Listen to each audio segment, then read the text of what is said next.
Things with Rick are developing at a rate we never imagined. His mother's case against him has taken an unexpected and shocking turn. Rick seemed unfazed by the prospect of going against his mother by sticking firm. It is becoming increasingly apparent that this has the potential to undermine all of his hard work and convictions. Then what is the true situation here? So far, what has the court determined, and why exactly is his mother suing him? Rick Harrison may not have expected his own family to provide him with his most dramatic plot, but he did it anyway, made pawn shops hip, and turned reality TV into a cash mine. And yet, here we are. The lawsuit has been more complicated than anybody anticipated when his mother, Joanne Harrison, sued him in early 2022. So her kid was the target of her lawsuit. The public saw Rick and his family as very close. An important component of Pawn Stars' popularity was the charisma and wit of the Harrison family. Although they were close, they were far from perfect. Fans of the show have adored Rick, Corey, Richard the Old Man Harrison, and their eccentric employee Chumley for a long time. Everything was going swimmingly until Richard passed away in 2018. Richard, characterized as the old man in the program, was a co-owner of the gold and silver pawn shop and the father of the Harrison family. His will made it clear that his wife Joanne would inherit his 49% stake in the company. This meant that she and Rick, who previously owned 51% of the store, were now co-owners. However, things get more complicated now. It was not always so simple for Joanne to hold a part in the pawn store, she claims. During her hospital stay in the early 2000s, Rick supposedly brought paperwork for her to sign. Even though she claims she was confused when she signed the paperwork, Rick essentially became the owner of 51% of the company. From that point on, Rick and Richard became co-owners of the store, while Joanne took a back seat. Perhaps because she had faith in her son, or because she failed to consider the consequences in the far future, Joanne did not voice any concerns at the time. However, she started to feel marginalized following Richard's passing. Joanne was legalized as a co-owner once again when she became the only successor to Richard's 49% stake. According to her, Rick had a responsibility as a co-owner to keep her apprised of company finances and involve her in decision-making, but he allegedly neglected these duties and kept her in the dark. The legal action followed. It was Joanne's decision to take the matter to court. Rick was accused by her of misappropriating money, hiding financial information, and managing family assets. Court records show that Joanne asserts Richard's missing almost $500,000 in cash and silver. Additionally, she wonders if Rick has been secretly utilizing the store's earnings for his own spending and how he has been handling the money. Joanne has many requests she is making to the court. She would like to see the shop's financials itemized first. Since she thinks Rick has been dishonest, she is particularly curious about the whereabouts of each and every money. Secondly, she is pursuing monetary compensation for the purported mismanagement. The third thing she wants is a court order that says Rick can't handle money matters without her permission. She basically wants greater control and supervision over what she thinks is rightly hers. Rick is not taking the allegations lightly. Rick has publicly refuted Joanne's accusations, claiming they are unfounded, and has hinted that his mother is being influenced by someone he has not identified. His suspicion that someone is pressuring Joanne to pursue him, nevertheless, is obvious. Outside forces are attempting to divide the family, in his perspective, and the case is about more than simply money. However, the situation becomes much more intriguing at this point. In addition to the pawn shop, Joanne's complaint names Harrison Properties, Joick Properties, and Gold and Silver Pawn Shop, LLC. It appears that the legal dispute extends beyond the family company and encompasses other assets and interests associated with the Harrison name. Sadly, Joanne's statements are not backed by much evidence. Rick's lack of financial candor and Joanne's own evidence appear to be the crux of her argument. Basically, what she's trying to say is that something fishy is happening because Rick won't give comprehensive financial records. Furthermore, Rick's case rests on the premise that Joanne knowingly transferred her shares in the 2000s, and that her accusations are either inflated or totally without merit. There has been no apparent settlement and the legal procedure has been delayed. However, the family has already felt the effects of the case.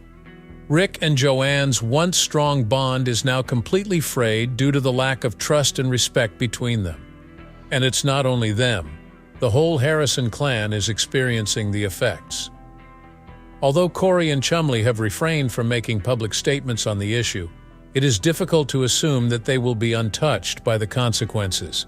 This case's stunning nature stems from the fact that it concerns a family that established their brand through solidarity and devotion. Whether it's negotiating a complex trade or restoring an antique piece, viewers of Pawn Stars know they can count on the Harrison family to pull together and find a solution. It seems like the show's values have been betrayed by pitting Rick and Joanne against each other in court. On closer inspection, though, it does not come as a complete shock. The Harrison family isn't immune to the fact that money can strain even the closest of bonds. Their meteoric rise to fame and money has not been without its share of controversy. There has been previous occurrence of family disputes becoming public knowledge. The fact that Richard had entirely disinherited his second son, Christopher, from his will came to light in 2018. Although the rationale for this choice was never clarified, it served as an indication that things were not perfect behind the scenes. We don't know how Joanne's case will turn out. A potential court ruling in her favor may have far-reaching consequences for the Harrison family's wealth and the gold and silver pawn shop. However, Rick's standing as the family business's leader might be enhanced if he is found not guilty. Whatever the case may be, it serves as a cautionary tale about the difficulties faced by even the wealthiest of families. Money and ownership aren't the only things at risk here. Trust is as well. Rick abused Joanne's confidence by not looking out for her best interests. Rick felt assaulted because he trusted Joanne to be there for him. Tragically, no one comes out on top in a battle like this.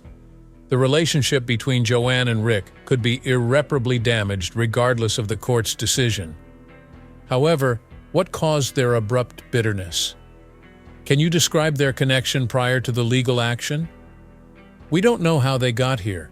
Even before they became reality TV stars on Pawn Stars, the Harrison family wasn't always the center of attention. Theirs is an inspiring tale of perseverance, entrepreneurship, and strong family ties, that is, until tragedy struck. We need to go back in time and examine Rick and Joanne Harrison's background, their entry into the pawn industry, and their current situation in order to comprehend how they wound up in a heated court dispute. The son of Richard and Joanne Harrison, Rick was born in Lexington, North Carolina on March 22, 1965. The family's future fame and wealth were completely out of reach when they were younger. Richard, affectionately known as the Old Man by Pawn Stars viewers, had served for 20 years in the Navy. Raising their children and being Richard's rock in his professional life, Joanne was the family rock. Growing up was tough for Rick. He was diagnosed with epilepsy when he was 8 years old, and it frequently rendered him bedridden. It changed Rick in ways he didn't anticipate, even though this setback could have crippled him. He became engrossed with history and literature as a means of passing the time. One of the things that got him started in the pawn industry was his childhood fascination with antiques. Because Richard was in the Navy, the Harrisons were nomads for a while, but they finally found a home in San Diego. Richard had already left the Navy and was looking for other means to provide for his family. But things got rough when their real estate company collapsed in the early 1980s, plunging them into financial distress. A turning point for the family, it was also a humiliating one. The Harrisons uprooted their life and relocated to Sin City, Nevada in 1981. More than ambition, need drove the move. The family needed a new beginning when their real estate company went sideways, and Las Vegas provided some possibilities, though little ones. The groundwork for their future achievements was set here. The Gold and Silver Coin Shop, a modest second-hand business on Las Vegas Boulevard, was established by Richard and Joanne. Even while it wasn't spectacular or generating a ton of money, it was something. Coins and minor trinkets were the main emphasis of the business. Rick started helping out in the shop when he was in his late teens, right alongside his dad. Observing his father face the difficulties of running a small business is likely the source of Rick's remarkable talent for sales and negotiating, which he displayed from the very beginning. Rick would work throughout the day at the shop and then repossess automobiles at night to make ends meet. The family learned to persevere and be creative throughout these trying times, which would benefit them much in the future. When the 1980s came to a close, the Harrisons were prepared to expand their company. In their research of the Las Vegas market, Rick and Richard found a void. At that time, pawn shops were extremely rare compared to the abundance of thrift stores. It was a competitive and profitable industry to enter because city regulations limited the number of pawn shop licenses. Richard inquired about the pawn shop license status by calling the city council weekly for months. A few blocks away from the Las Vegas Strip, the Gold and Silver Pawn Shop was born in 1988 when the family finally got their break. They were granted a license. Tourists and locals alike were drawn to the shop's prime location. The pawn shop's early years were tough. The Harrisons put in countless hours to establish their credibility and expand their clientele. The company benefited greatly from Rick's passion for history and his eye for rare and valuable items. At the same time, Richard provided a steady hand and decades of expertise to the operation. Working as a unit, they were very effective. The Gold and Silver Pawn Shop had grown into a prosperous enterprise by the turn of the millennium, but Rick had loftier goals in mind. He thought the store might be perfect for a reality TV series. Despite his repeated pitches to producers over the years, the idea did not materialize until 2009. After Pawn Stars was picked up by the History Channel, everything else became history. People couldn't get enough of the show. The chemistry between Rick, Richard, Rick's son Corey, also known as Big Hoss, and their charming employee Chumley was a huge hit with viewers. Interspersed with hilarious family antics and astute business decisions, each episode featured interesting artifacts from the past. As a famous landmark in Las Vegas, the Gold and Silver Pawn Shop attracted visitors from all over the globe. Pawn Stars brought in a lot of money and fame. The store's profits soared and the family shot to fame as TV personalities. The pressure to keep up appearances was only one of many difficulties that came with their success. There was evident tension behind the scenes, despite their public persona as a close-knit family. The death of Richard Harrison in 2018 was one of the first warning signs. Christopher, one of his sons, was shockingly left with zero share of his estate in his will. There was a hint of unresolved family strife in the reasons behind this decision, although they were never made public. When Richard passed away, it was a watershed moment for Joanne. He left her 49% of the pawn shop when he died, so she is now a co-owner with Rick, who had 51% already. Instead of strengthening her position in the family business, this caused friction. Joanne started to feel marginalized. The financial records that she required to comprehend the business's operations were withheld from her by Rick, she claims. Additionally, she had suspicions about the possible mismanagement or misuse of company funds. A family feud has broken out as a result of these worries, which prompted the lawsuit. A look at the Harrisons' family dynamics will shed light on how they got to this point. Although Rick has been the company's primary motivator from the start, he would not be where he is today without the encouragement of his parents. Everything that Rick accomplished was built upon the foundation of Richard's self-control and Joanne's unsung efforts. Family responsibilities expanded in tandem with the company. While Richard became the shop's beloved grizzled old man, Rick became the face of Pawn Stars. The next generation, Corey, joined the company, and Chumley brought some much-needed humor. But Joanne stayed out of the spotlight, and her contributions were subtler but no less significant. The power dynamic evolved through time. It's possible that Rick and his mother grew apart as a result of his rising stardom and dominance in the company. Joanne had faith in Rick to handle the family business, but she also felt she was being left out of important decisions. The subsequent legal dispute was precipitated by this misunderstanding. However, Rick's involvement in this case is not unique. He has witnessed a considerable number of legal issues. Like the cast of Pawn Stars, who have been on television for more than 10 years, fame can bring its own special challenges. Even though Rick and his mom's lawsuit has been in the news a lot lately, the Harrisons and those close to them have a history of legal trouble. In 2022, Rick was embroiled in a second high-profile litigation over the ownership of the gold and silver pawn shop, in addition to the lawsuit that his mother had filed. An ex-colleague of his asserted ownership in the company at about the same period as his mother's lawsuit. Despite this person's claims to having helped the store expand, they never got the money or ownership stake they were promised. Even though Rick's lawyers denied the accusations, the Harrison family still had to deal with the awkwardness. Disputes like this show how difficult it is to combine personal and professional ties. These disputes may easily spiral out of control for someone like Rick, whose enterprise is a joint family business and a huge public brand. Rick has also had problems with intellectual property. Disputes around merchandise and the usage of the Pawn Stars trademark have arisen due to the show's cultural phenomenon. On rare occasions, companies have leveled accusations of copyright infringement or trademark infringement against Rick and the business. Despite the relatively low-key resolutions to these examples, they demonstrate that managing a worldwide brand is not without its challenges.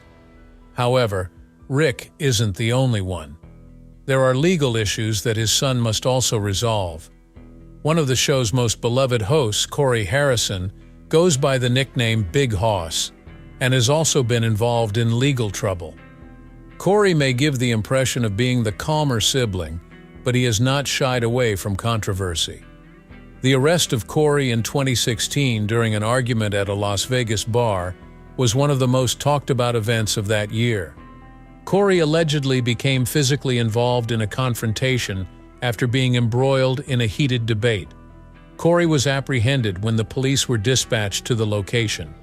The episode served as a sobering reminder that celebrity does not protect its holders from the consequences of poor judgment or ridicule, even if the charges were ultimately dismissed.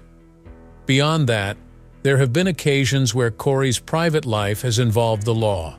Given his ebb and flow in the family company, his divorce procedures have sparked speculation among his admirers. Although these incidents may not pertain specifically to the business, they further complicate the difficulties the Harrison family is experiencing as they adapt to life in the spotlight. Another individual on this list who had legal issues was not actually Rick's son, but it didn't stop Rick from believing it. Of the three, the charming klutz who won over viewers on Pawn Stars, Austin Chumley Russell, has had to deal with the judicial system the hardest. Chumley was in the news in 2016 after police investigated assault claims by raiding his residence. Although the assault charges were subsequently dismissed, the search yielded a plethora of illicit goods, including weapons, narcotics, and accoutrements. Drug possession and unlawful firearm possession were among the many charges against Chumley. In a plea bargain, he avoided jail time in return for his cooperation with probation and treatment. This case attracted undesired attention to the program, which was generally rather lighthearted, and caused a huge scandal for it. The episode is a somber part of Pawn Star history, even if Chumley has made a full recovery since then. The irony of celebrity is laid bare by these legal issues, which are shocking in and of themselves. While the Harrison family has undoubtedly benefited monetarily and publicly from Pawn Stars, there is another argument. Now, more than ever, the gold and silver pawn shop serves as both a commercial establishment and a cultural icon. However, when you reach that level of celebrity, everyone is watching, and any controversy or slip-up will be seen more clearly. No reality TV celebrity has ever faced or will ever face legal trouble before Rick, Corey, and Chumley. Managing personal relationships, keeping up a public image, and operating a business all add up to a perfect storm of stress. Lawsuits and controversies have dogged them throughout the years, especially considering the financial stakes of their business. The Harrisons' legal problems teach us that there is usually a price to pay for success. Such like Rick's ownership and financial problems demonstrate that even the most prosperous families make blunders. Since it goes to the core of the family, the present litigation between Rick and his mother is all the more surprising. This case is different from the others since it involves a mother and son arguing over trust and money, rather than strangers or personal mistakes. Their private feud has gone public, casting doubt on their relationships and the family's ability to weather the storm. So in your opinion, who is the correct party here? Is Rick right to run the family company the way he has? Or is Joanne right that she feels ignored and uninformed? Leave a comment with your ideas. Also, before you go, make sure you subscribe so you won't miss a thing. We will ensure that you are updated on any new developments. Stay tuned for the next one. We appreciate you being here.